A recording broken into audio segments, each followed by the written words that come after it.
Welcome to the Soul Seeker podcast. I'm your host, Sam Kabert. I started this pod back in 2019 when I was taking my first steps on the path of remembering. And at the time, the tagline for the show was a journey of self-discovery. A year later, it became a journey of remembering. Yet, what I know now is back then, I was still seeking. And what I've come to know now is that it's the journey of seeking that brings us the silent, slow stillness of acceptance. And therein lies our own innate wisdom. It's my mission now to eradicate the glorification of hustle culture, as it was my drive in entrepreneurship that led to a greater whole, and that's because I was outsourcing my sovereignty rather than looking within. So let this be your invitation to take a deep breath in and remember that at any time we can shift our thoughts and our feelings to create the outer world in which we wish to live.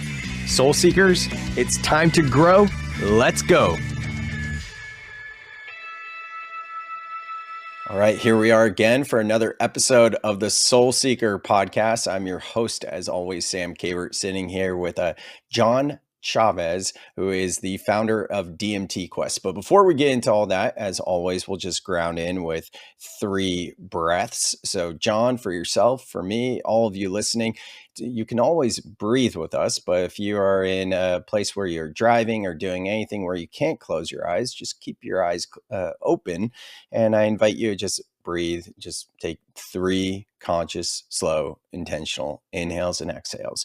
So if you are in a space where you can close your eyes, John, for yourself and for me, we'll go ahead and shut down those eyes, sitting straight up. And through your nose, inhaling all the way up. And sighing it out. One more big inhale up. Sipping in a bit more air at the top. And sighing it out. Last one, deep breath in through the nose all the way up. Sipping in a bit more air at the top. And exhale, letting it go. Letting the breath return to its natural state and rhythm. Flickering the eyes back open. And John, here we are. Welcome to the Soul Seeker podcast, brother. We were connected through Miles Lucas. He was on the show and he was in your documentary, which I believe came out in 2019, right? DMT Quest. Is that right? It actually came out in 2021. It was focusing on 2019 study. Got it. Okay. I knew I had 2019 in my mind for a reason. So I had it in there. Well, for everyone that's new to who you are and what your work is, can you give us just a brief little introduction into your work and how you came to create this nonprofit documentary, and we'll go from there. Yeah, sure. So, I was born in the Bay Area, and I basically had no sort of interest in psychedelics or mystical type experiences for the longest time in my life until I was about 33 years old. And then I had a mystical type experience that changed my perspective on what's possible, and my interest changed drastically.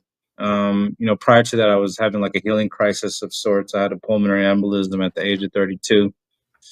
And, after the embolism, the doctors didn't know what caused it. And I basically had to do the Google doctor thing for the next year because even though the embolism had healed up, the rest of my health wasn't doing too well in terms of circadian rhythm. I couldn't sleep well, couldn't digest well, couldn't even breathe well, just pretty much falling apart. I was only 33 years old at the time. So I did the Google doctor thing, and I ended up inducing like a massive purge of the body, like a cleansing, and that induced a mystical experience that I guess you can call it Kundalini awakening or whatever. I'm not even really sure what that means, but I just attribute that term to mystical type experiences that aren't drug induced or plant medicine based. And that's what I had. I had a feeling of profound electric surges throughout my body, and for whatever reason, my imagination started to have, or my visualization started to have an effect on the body in a very distinct ways. I had no concept of autonomic nervous system control, Wim Hof Method, or any of the research regarding that stuff that seems to have been taking place for about a century. When I started to dig into the literature, but basically, the awakening experience really just got me interested in the human potential and whether these sort of experiences that had happened to others in the past. I'd experienced even things like sort of energy healing. Like I didn't even know that stuff was real. And my girlfriend at the time, during this experience, which lasted about 12 weeks, we had a lot of experience of energy between us, and it really got me interested. It felt like electricity, so I read into the literature regarding like the body electric from Robert Becker and other literature that indicated that humans aren't just a bag of fluid and chemicals. We actually have a layer of electrophysiology within us. And it seems as though during altered states of consciousness, these electrical sort of impulses seem to have an effect on our surroundings. So, yeah, it really got me interested in the human potential and tying in, how to go ahead and explain this to the world. So I had worked in the biotech industry for about a decade prior to my mystical experience, and I'd kept in touch with some of the scientists from that field. And I realized that I thought that they would be really interested in the experience based on, I felt like scientists are supposed to be interested in, strange phenomena and unraveling the mysteries of the world. And it actually ended up being the opposite. They actually, gave me a pretty hard time about it, people that I'd known for about a decade. And I just found it weird because, I really understood that this was the real phenomenon because it lasted 12 weeks and, I was interacting with different people about it all. And I started to dig into, well, I had a cousin at the time who was a medical doctor, and or he was in medical school, and I told him about my experience, and he kind of just brushed it off, and he's like, "Have you ever heard of DMT?" And it was 2013, and up until that time, I'd never even heard of DMT. Right, so the Spirit Molecule, the book came out in the year 2000. DMT, the Spirit Molecule, the documentary came out in 2010. So it was out there. I just not had any interest in it. So I read the book and I get mesmerized by the notion that the spirit molecule is produced within the human body. And I started to ruminate about it on an anonymous blog about the biomechanics of mystical type experiences and the human potential. So I just started writing about it anonymously, about tying in electrophysiology, EEG states, different fluctuations in biochemicals like melatonin and possibly DMT. So I did that for about a couple of years, and after a couple of years, I started to get pretty good at it. And then my ex coworkers actually started to get really receptive to everything I was talking about in terms of mysticism and the human potential. And in the process, I started to realize that I was getting a lot of traction with putting together these concepts of that these things don't just happen randomly in the sense of there are physiological correlates to these experiences and changes in perception and abilities. And then Dennis McKenna caught wind of the blog, and then he invited me or made introductions to invite me to some of the psychedelic symposiums where people are really focused on DMT and entities and things of that nature, and very super normal sort of concepts. And I realized that in speaking with different scientists regarding research regarding endogenous DMT and even supernormal abilities, there wasn't any funding for it. So that's when I decided that it would probably be best if I got involved and create an organization to help fundraise for this stuff. Because scientists had been wanting to study this, like Jima Borjigan at University of Michigan. She published a study regarding the pineal gland and DMT in 2013. And then I reached out to her and be like, "Well, when's the next study coming about?" And she was like, "There's no funding for it." So I just was like, "I need to get involved because we need to make something happen." So that's what happened. I started the organization. I really in 2016 I filed for it, but we didn't really launch it until the first film came out in 2021, and that Got it. film was focused on the 2019 study that you guys could see in the film. So yeah, that's pretty much my journey to where we're at now. And yeah, things are happening. We're getting a lot of studies funded regarding this stuff, and that's an exciting time. Cool. Thank you so much for the introduction, and that gives us some lay of the land so we can unpack from there. But just to go back to the beginning, when you had this mystical experience when you're 33, uh, what was it like for you specifically, especially since it sounds like it was somewhat of a spontaneous awakening, if you will. Yeah, I mean, it's interesting because when I describe it, the feeling, the sensation of being connected to the greater force and knowing that consciousness doesn't originate in the brain. A lot of people that have done DMT or 5-MeO describe a similar sensation. Without, I didn't have the visual aspect, but I had the other aspects to it. So yeah, it really opened my eyes that there is a greater force out there. And it's weird coming from somebody who was almost like, I wouldn't say atheist, but very agnostic to it all, thinking that it can never be proven anyway, so who cares, right? Mhm. So it really changed me at a fundamental level of really really humbling experience that lasts to this day, of knowing that we're not really in control of all this. We're kind of just riding waves, and our destiny is going to take us where we need to be. And just to be aware of some of the signs that are coming about. I had no interest in things like synchronicity before, but now I know they exist, and it's pretty interesting how that stuff kind of plays out. And So, yeah, yeah. go ahead. Was it a specific moment? Was it a specific day that something happened? Like, what did that look like for you? Yeah, I mean, like I said, it was a cleansing of the body. So I like it was basically put it at its most blunt, just crapping my guts out, and it induced some sort of experience. And what's interesting is that in follow up years, in experimenting with others that had maybe have been undergoing like depression of sorts, it's weird. Like I combined sort of a similar sort of cleansing combined with breath work, and then depression that had been there for years was pretty much gone within like a day or two, Mm, just utilizing the same thing. So, yeah, I really do believe that the gut brain, has a severe impact on our emotional state. And there's so much discussion regarding the brain and default mode network. And I speculate that we probably have a default mode network in our gut. And it seems as though maybe that can be modulated through diet and different hmm. sort of things. That makes sense. Yeah, I could see that. So, can you tell us a little bit about your background, like what you were doing before? You said it was bio something. I missed that. Yeah, I was working in the biotech industry for about a decade, and then I went into sports marketing, out of a passion project that lasted a few years, and then, I had an awakening, and that pretty much changed like the entire trajectory of my life. The things that I were interested in before, I was no longer interested in.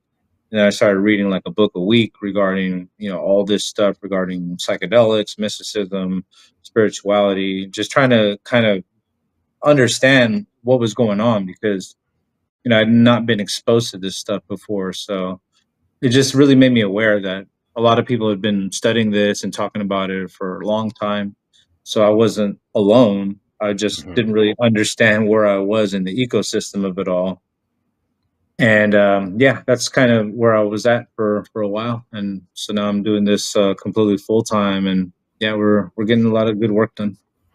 Yeah, one of the things that I'm most passionate about is helping people to integrate spiritual awakenings into everyday life. And for you, being someone very agnostic, perhaps if we want to look at labels, maybe even a bit atheist as well, but kind of to your point, just not really caring, like what's the point about it, and then having a spontaneous awakening. I can only imagine, or I can only try to imagine what that must have been like, how earth shattering to not have sought that out and it just happened, right? So now that you're so deep into the work that you are, mysticism, the science of DMT, and all of these different things, what would you say to people that are going through challenging times and are on the beginning stages of their spiritual awakening? What tools could you offer them?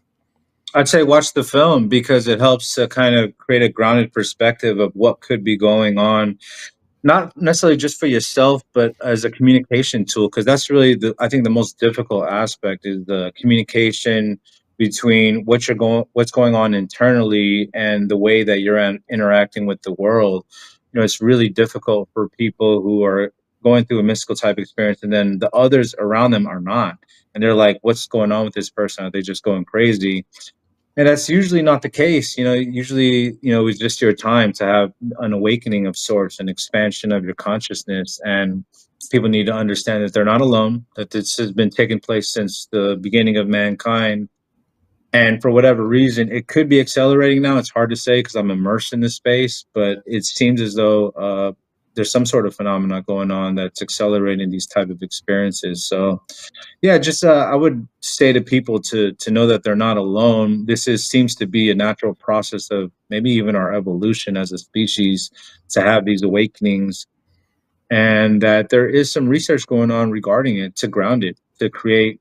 I think one of the most important things that DMT Quest is about is creating conversation, because you have these people on maybe the side I was on before, right? Where it's like, I don't care, it's probably not real, so whatever.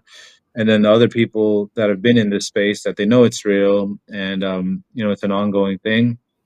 And I feel as though the platform that we're working on providing is to create a conversation piece where you can meet, you know, the atheists or the agnostics where they are, right?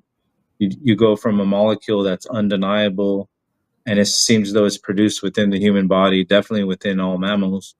And then you start the conversation from there, from a very grounded perspective. And that, I think, helps, to create dialogue. And I think dialogue is extremely important.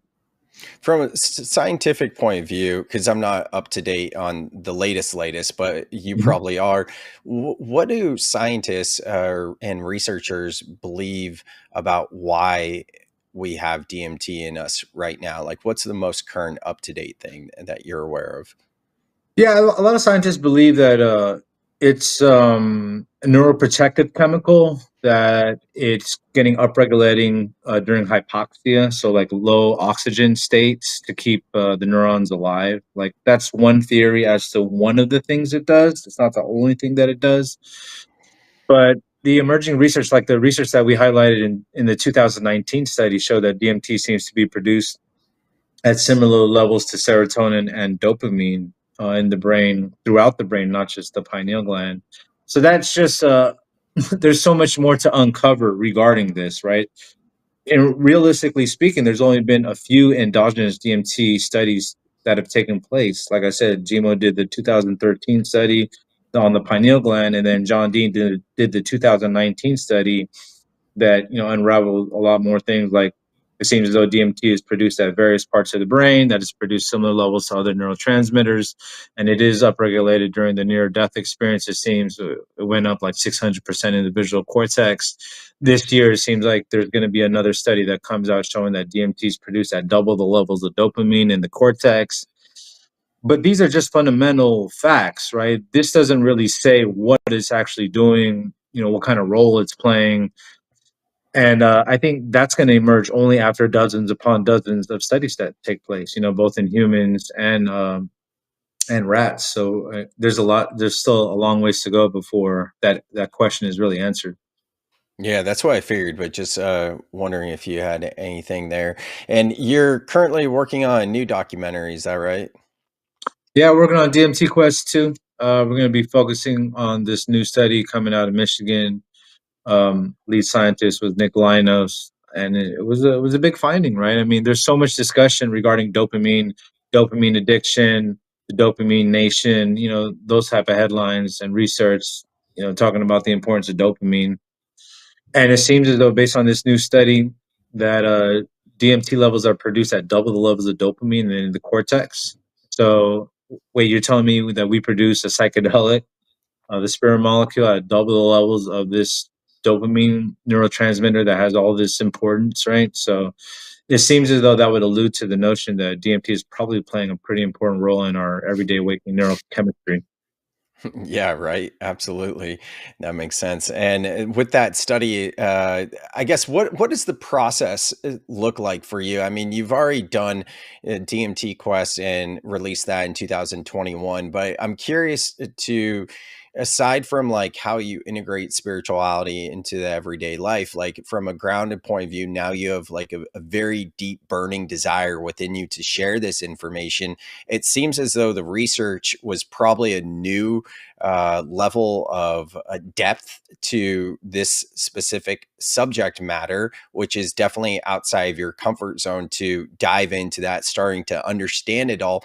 And in addition to that, you started a nonprofit. There's a lot that goes on there. And then to create a documentary, like that is a huge undertaking in areas that it sounds like you didn't really have a background in. So what did all of that look like for you when you first started to go down that path? Yeah, I mean, it was just like it needed to be done because it wasn't getting done. So it's like you just do it, right? Like you know that there's going to be things that come up that you're not aware of or that you're not well versed in. But I mean, if nobody else is doing it, you have to try, and that's just always been my motto. If you don't try, nothing happens, right? So Mhm. I just felt like I need to try. I need to go through the steps. I need to connect with the right people. And especially like I think the most difficult part was the initial writing. So I ended up publishing two books about this subject. They culminated from the blog, but it was encouraging because I had scientists that had been in the space for a long time, like Dennis McKenna, like offering lots of words of encouragement. He knew that I wasn't a scientist, but he would go around telling people that I was self-taught neuroscientist, which was, getting me in trouble with some of the hardcore researchers out there, but whatever. I feel like I know enough to communicate, and that's really what was important. I know enough to communicate with a scientist to know what research would be impactful, what research would be meaningful, what to fundraise for. And yeah, I mean, I encourage people to try to learn as much as they can on their own and not to feel like they're limited by, maybe their traditional background or whatever. Because I mean, we're in the information age, right? We can connect with people like that over email, introductions, but you got to put the work in. And also, like, I know from my own experience, it seems like once you go through the spiritual awakening unfolding and you find different subject matters that you're fascinated on, you kind of almost surprise yourself how much you can learn about something that previously would have seemed like it would be more difficult. Is that something that you kind of experience as well? Yeah, absolutely. And just like you did in when we started this, the breathing, the three breaths.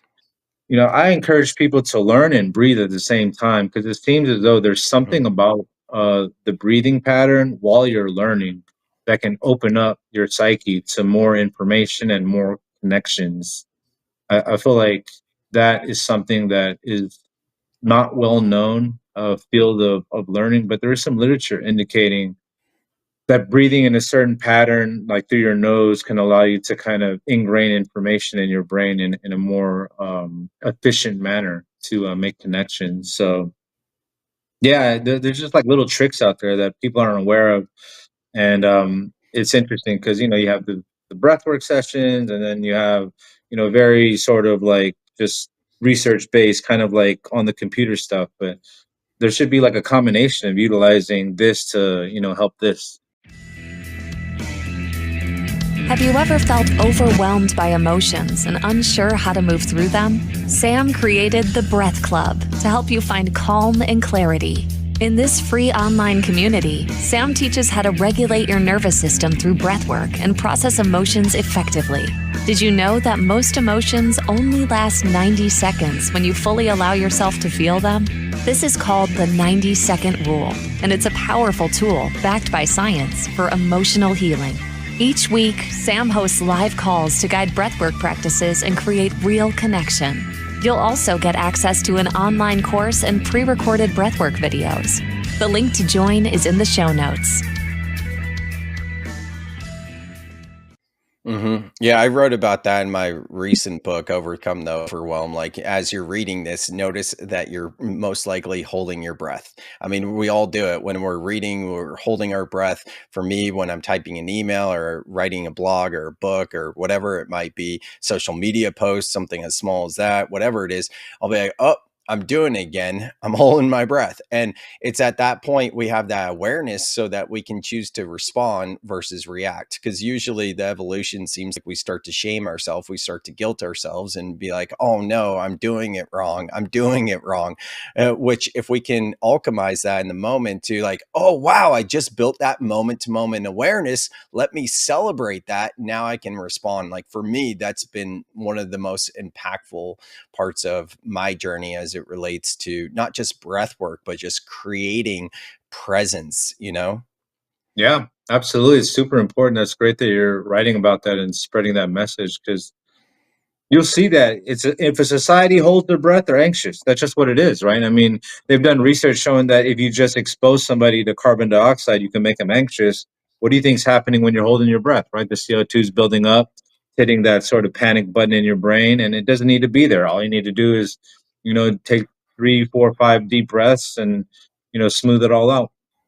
Yeah. And there's the 90-second rule as well. Are you familiar with that? No.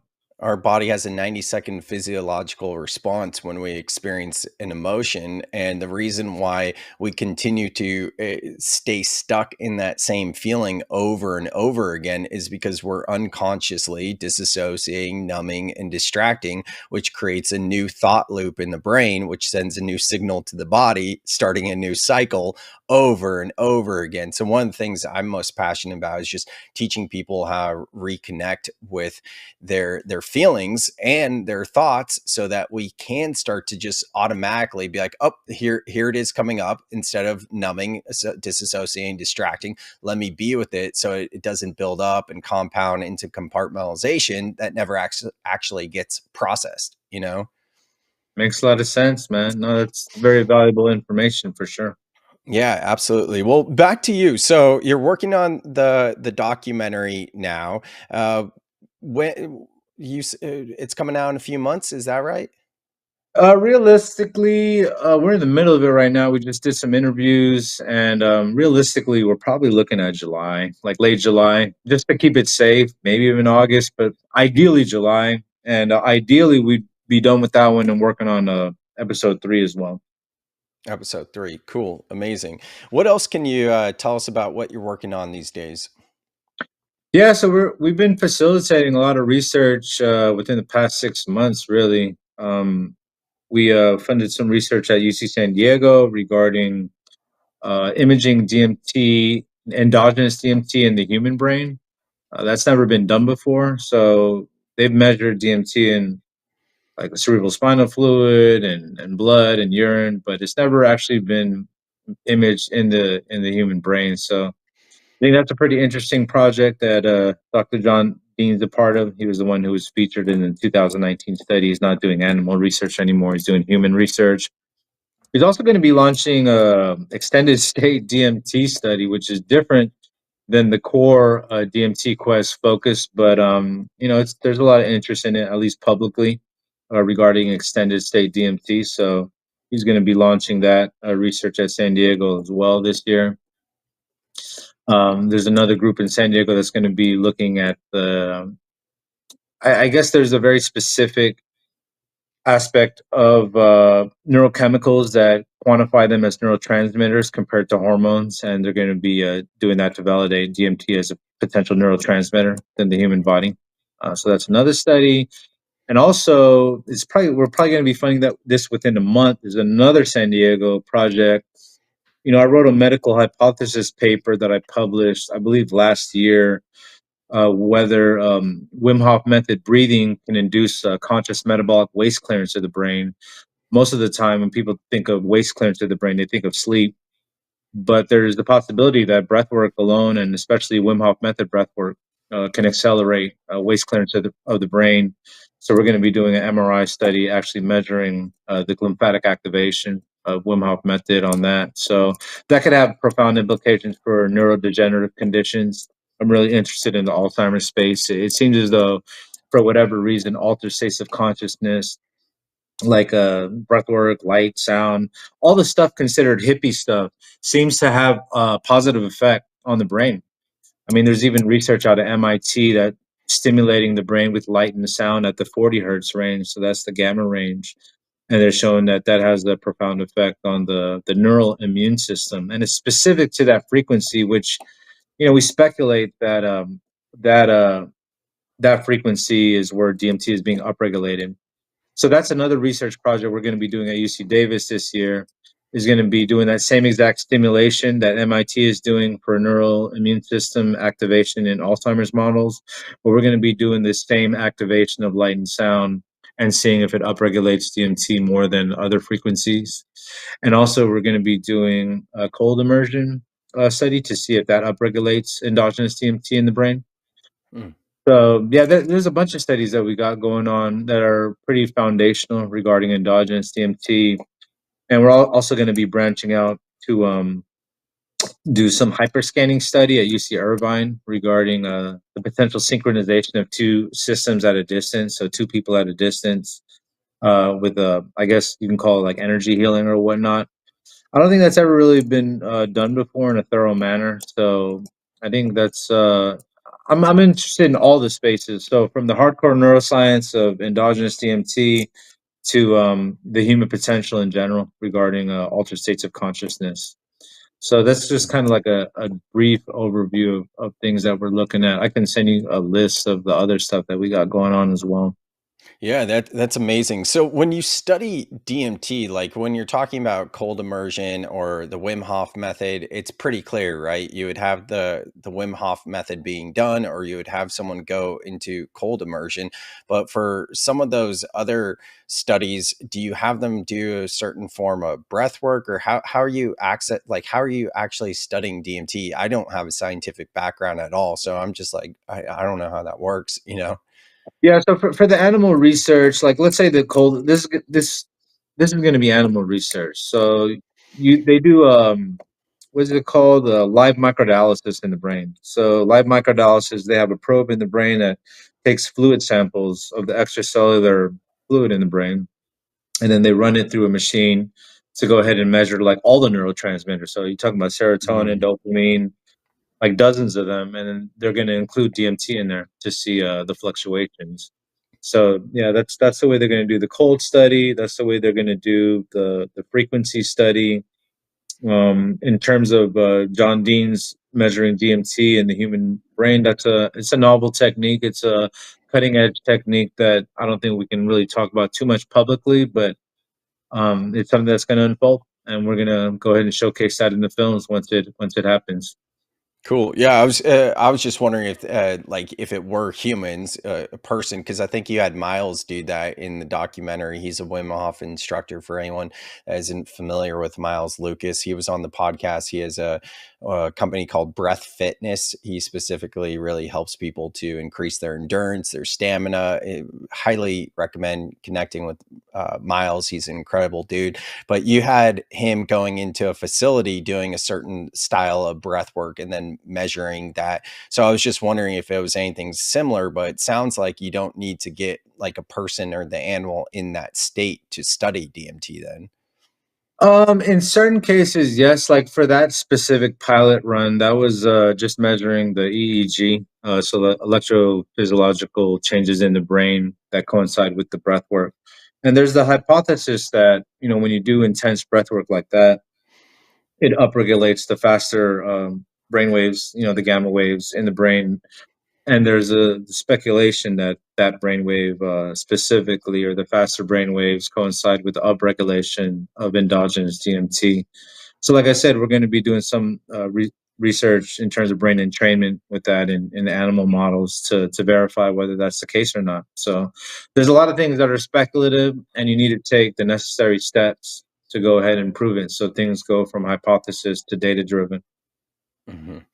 Let's take it back to yourself in terms of like personally and spiritually, like walking away from the nonprofit and the science, like just from a, an everyday perspective. What's your life look like now? It's probably been 15 years or so since that first mystical experience, give or take. I'm not sure exactly, but it seemed like that was around the math. Yeah, yeah. So, like spiritually, personally, emotionally, like how has your life transformed outside of the nonprofit and the scientific research? Yeah, just gratitude, right? Like gratitude to be on the journey. Um, yeah, I never, you never forget like what this is all about.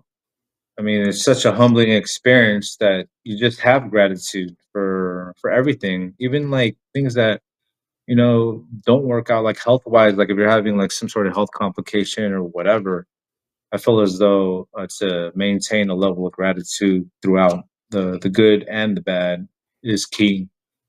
I feel like I look at life as it's a journey of spiritual growth, emotional maturity, and that's what we're here for. We're here to evolve as humans and have either we level up or we stay flat or we level down.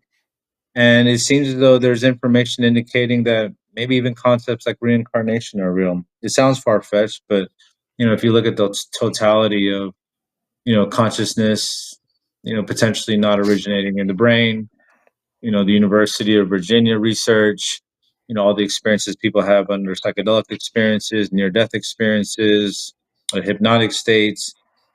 We really don't even know what memory is, right? I mean, there's certain parts of the brain that activate when people have memories, but it doesn't necessarily mean that the memory is physically stored in that part of the brain. It could just be more that the brain sort of oscillates in a certain way and then picks up information from the general field. That's another researcher that we funded last year is Joachim Kepler. He's a physicist out of Germany who's created a very elegant theory or a comprehensive theory about consciousness and how the brain interacts with the 0 point field or whatnot. And that's pretty much dictates all our experiences. So I subscribe to that. I subscribe to that theory and that perspective of life that it's not all about our brain, it's not all about that. It's this is a spiritual journey, and yeah, just maintaining that. Just like I said, it just comes down to gratitude. I think to keep it at its most basic and simple, to keep that. Yeah. It's interesting to me just hearing you speak, being the founder of DMT Quest and your life's work being so dedicated to DMT. What makes you say that reincarnation sounds far-fetched? I would say to others, right? I mean, I'm in the space of Okay. completely far fetched, but to others that haven't really dug into all the literature and what might be considered evidence of that, yeah, it might be a lot of things would be far fetched to them, So, But not to you. nah, not to me. I'm into the Okay. wildest. I'm into the wildest stuff you could ever think of.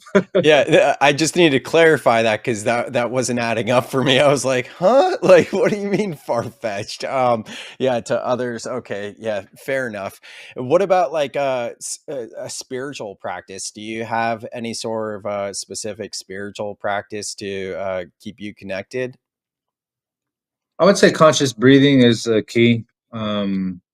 I do some sun gazing at certain times, like sunset, things like that. But I would say conscious breathing is probably my go-to all the time. It's funny after the awakening experience, like I feel like a different sensation every time I take a breath. So it's almost like a cheat code because I get like a pleasurable sensation. I would say like feels like in the middle of my brain, like behind my sinus. So it's easy to be a conscious breather when you have that pleasurable sensation just from taking a breath. So I'm lucky in that sense that I don't know if that was always there or it's distinctly happened after my awakening. It feels like it happened, after the awakening process. And I would say that's probably my practice is the deep breathing. But I do feel the need probably to get back into more regularly meditating, like dedicating 20 minutes a day. But yeah, that's currently not something I'm doing. But I think I'll probably start tomorrow. If you're looking for a powerful and transformative experience for your next event, consider bringing in Sam Kabert as a keynote speaker. Sam's message of soul life balance and his expertise in mental health and mindfulness resonate deeply with audiences. He not only inspires with his story, but also offers practical tools like breathwork to help attendees regulate their emotions and reconnect with themselves. You can even have Sam lead a guided breathwork journey, creating a truly unforgettable experience. To learn more or book Sam for your event, check out the link in the show notes to book a call with Sam now.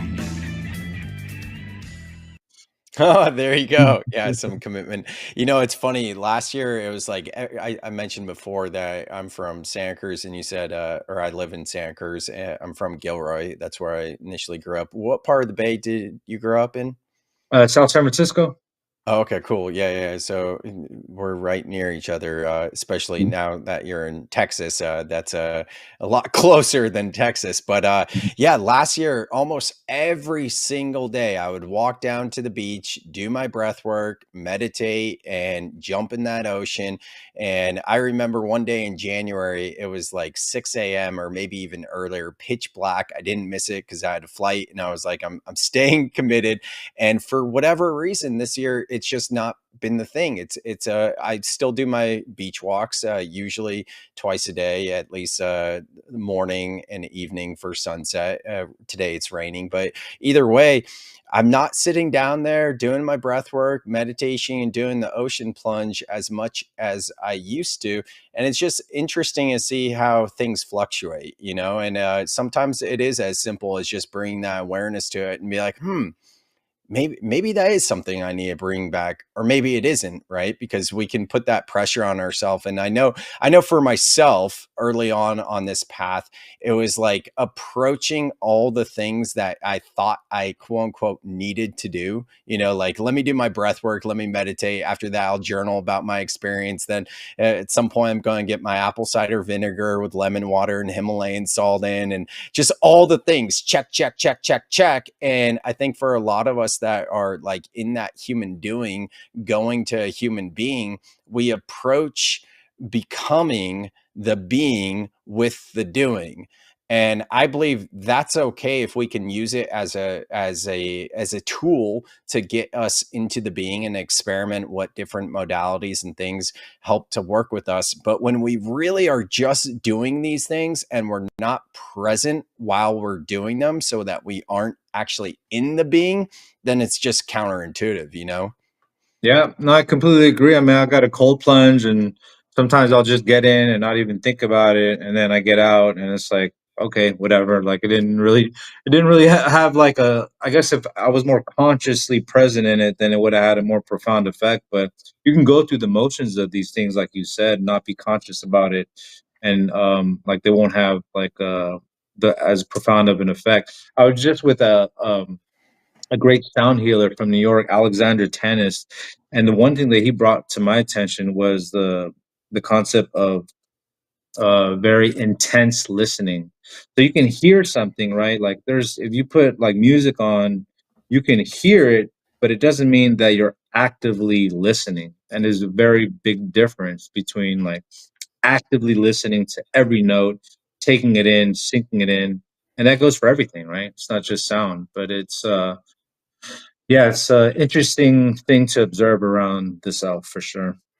That reminds me of the scene when White Men Can't Jump. You've probably seen that movie, right? Yeah, with Wesley Snipes and Woody Harrelson. And what is it?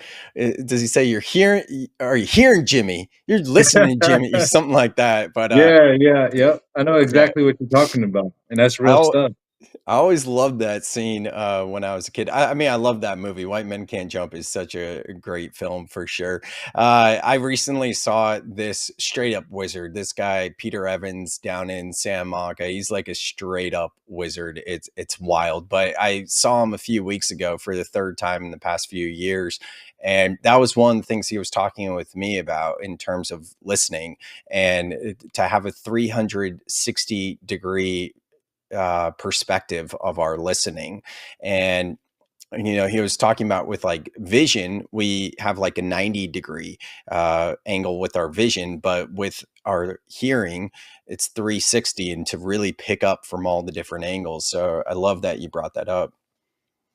Yeah, speaking of 360-degree angles, one of the other studies that we're going to be funding this year, I don't know if your listeners are comfortable with telepathy tapes and all that other stuff, but we're actually going to be supporting a blindfold perception. And I have a friend, she's a Harvard graduate. She had a spiritual awakening kind of similar to mine. And then now she's, Chinese medicine doctor, and she's also teaching children how to perceive blindfolded.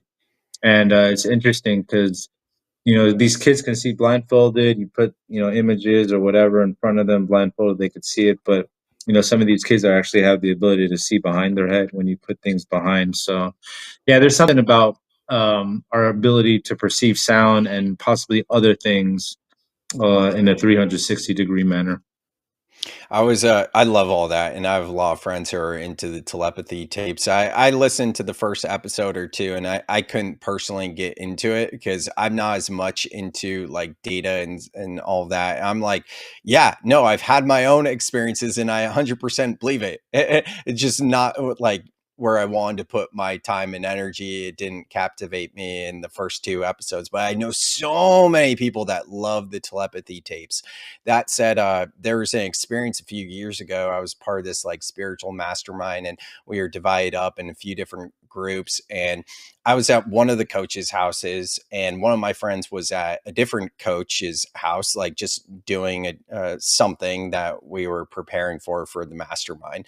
It's not important. And then no medicine. I should also say no medicine involved, no breath work or anything like that. It was just we had some sort of competition thing, and we're just preparing that way and working as a team. And when I went back to the Airbnb with a bunch of the people I was staying at, my one friend who was in a different quote unquote team or house, she mentioned how something happened and she just needed to take a breather, and she went to sit underneath this tree and she closed her eyes and she described in detail everything that we did at that house and what I was doing in extreme detail. And I remember in that moment, just like tears coming down my eyes. And she's like, "Why are you crying?" And I'm like, "Because it's so beautiful."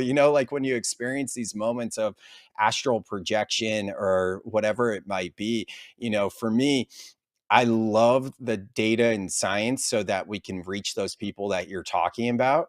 But for me, I just love being so immersed in those experiences myself.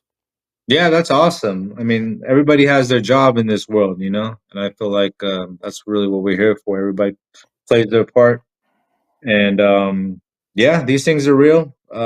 There's magic in the world, and I think that was another thing that was really humbling, and also almost brings you back to like a childlike state. Wait, magic? Like this stuff is real? Like, wait, what?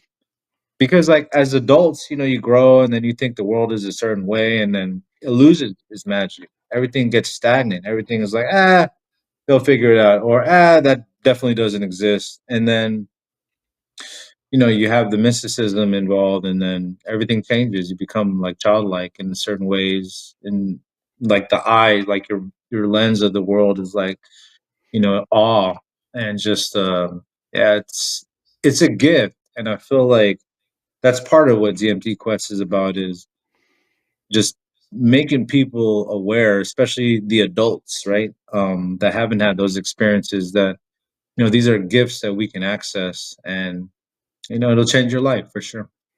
I can't agree more about the magic and the awe of the universe and even this human experience. In my keynotes, one of the last slides I often put up is just a picture of a pelican.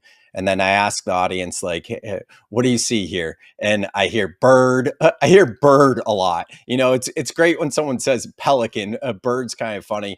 But then I ask them, does anyone else see a pterodactyl here or just me? And then I go on to about like labeling things like, oh, that is XYZ. And it takes away the curiosity and the awe. And then specifically with pelicans, I mean, when you see one of these magnificent birds, I mean, it's just one of those reminders that the magic is real and dinosaurs exist. And it just always puts me in that state. And I mean, I see pelicans almost every day when I'm in town here for the most part, especially if I'm out in the water surfing. But there's another movie that's great called Onward. Have you seen Onward? No, I haven't. What is that about? Yeah, it's a Pixar film, and to get the gist of this, like all you really need to watch is the first 2 minutes, and it's about all these mystical beings, unicorns, fairies, elves, wizards, all of them, like all of them, and the movie starts out with just they're in so much flow with the rhythm of life in the universe and their magic and all of that. And then somehow they get introduced to technology. And then over the next minute, it shows how there's wizard trying to cast spells, but his spells aren't working. And all of these mystical creatures that start to lose their magical powers. And the whole movie is about them just being like these mystical creatures, but as humans, they don't have any of their powers. They've lost them all.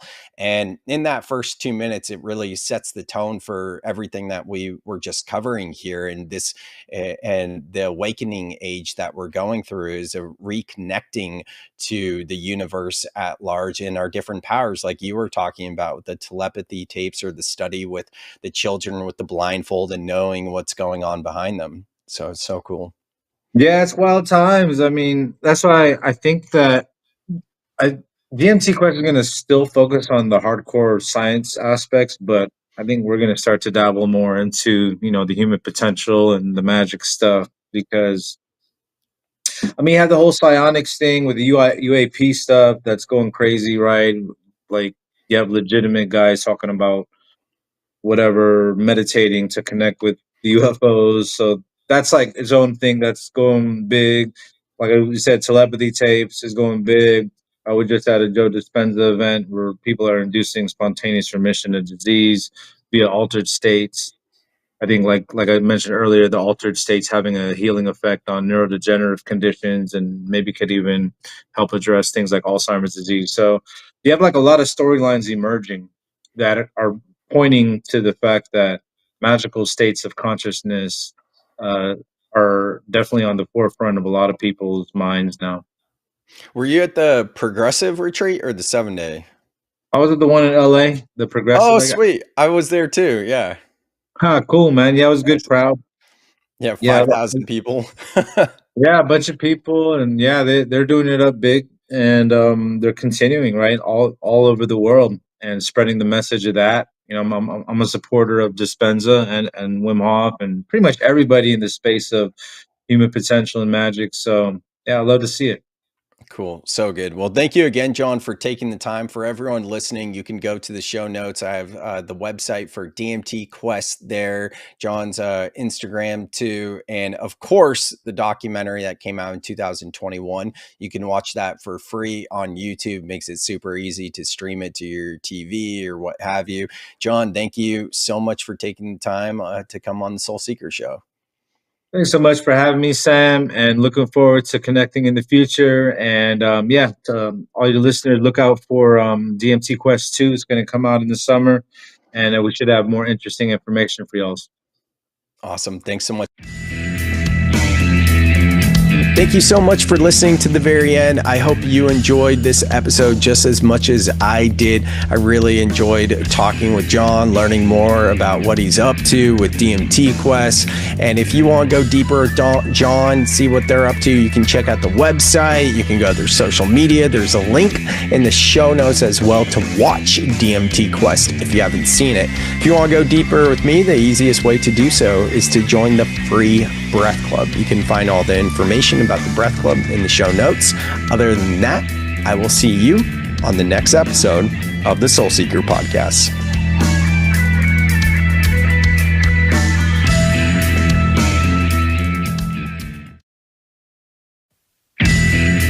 Thank you so much for listening to the very end. I hope you dug this podcast just as much as I enjoyed it. If you got anything at all, please, if you could just do me a favor and leave a 5-star review wherever you listen to this podcast, it helps the show grow. So thank you for considering to leave a review. If you want to go deeper with Soltara or Elan, you can find the links to connect with them in the show notes. And if you want to work with me, the best way to work with me, the easiest way to work with me is the free way, and that's by joining the Breath Club. The link to the Breath Club is in the show notes.